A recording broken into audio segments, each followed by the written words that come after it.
Good morning, everyone. I'm Catherin Raggo, Secretary of the Department of Disabilities, and that's Christian Johansson, and we're members of the O'Malley Brown team working for you, working as team.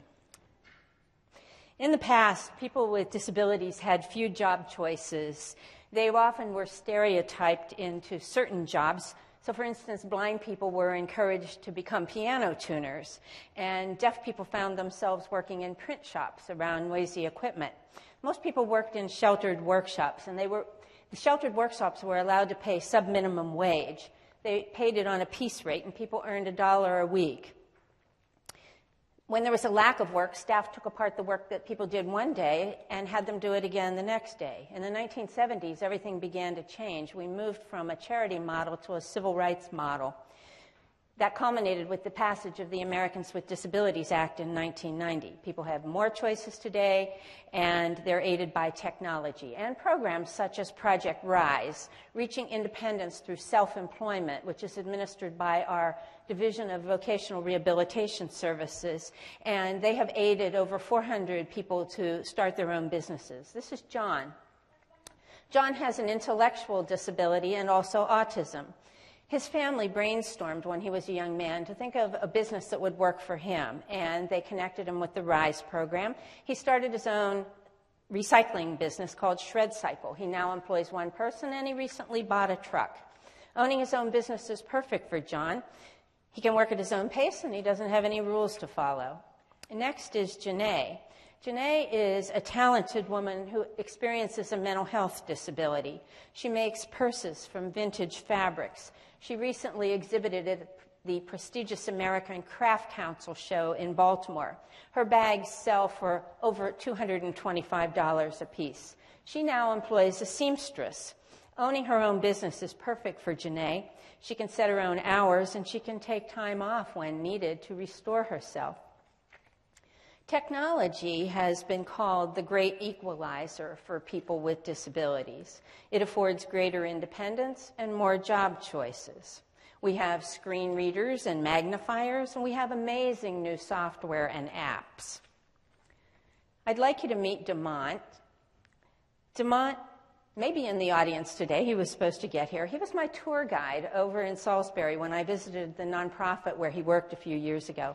I wondered about that little silver dot in the middle of his forehead. It's called a reflector dot, and it's how he controls the cursor for his computer. Without it, Demont would not have very many job choices, but with it, the world is his oyster, and waiting for him to discover new opportunities. Imagine that you didn't have sight. You'd be concerned about managing your money. It would make you dependent on somebody else, and you wouldn't like that. But here's the Money Reader app. It allows a blind person to handle their money independently and maybe even work in a bank. Hiring a deaf person is often perceived as the need to hire two people, the deaf employee as well as the sign language interpreter. But not anymore, not with the Ubi duo. You, as the supervisor, sit across from the deaf employee, and you can hold private conversations. Or maybe the deaf employee or deaf person is your supervisor. Autism is in the news a lot these days. Specialisternia is a company in Denmark that hires and trains people with autism and places them in software testing jobs. This is Garrett Westlake. He has a learning disability, and he started a company called STEMforce Technology in Arizona. He sees disability as a catalyst for innovation. He places people with autism with high-tech companies. These are workers who see the world and their work differently.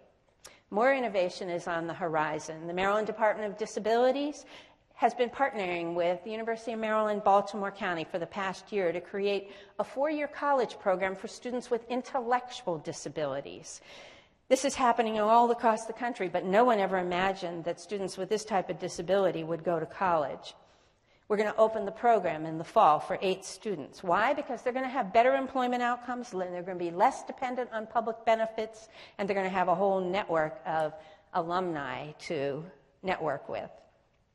And Montgomery County government had a concern about the lack of jobs for people with significant disabilities, so they set up an internship program. They got various departments to host the interns and hired a contractor to customize the jobs for people. This is Joan. She interned with the Liquor Control Board, and now she has a permanent job doing data entry. Governor O'Malley laid out the principle for us that there are no spare Marylanders. We at the Department of Disabilities believe it. We work for it. Marylanders with disabilities want to be an integral part of the workforce. Give them the chance. You'll be satisfied with some, and you'll be absolutely amazed by others. Thank you.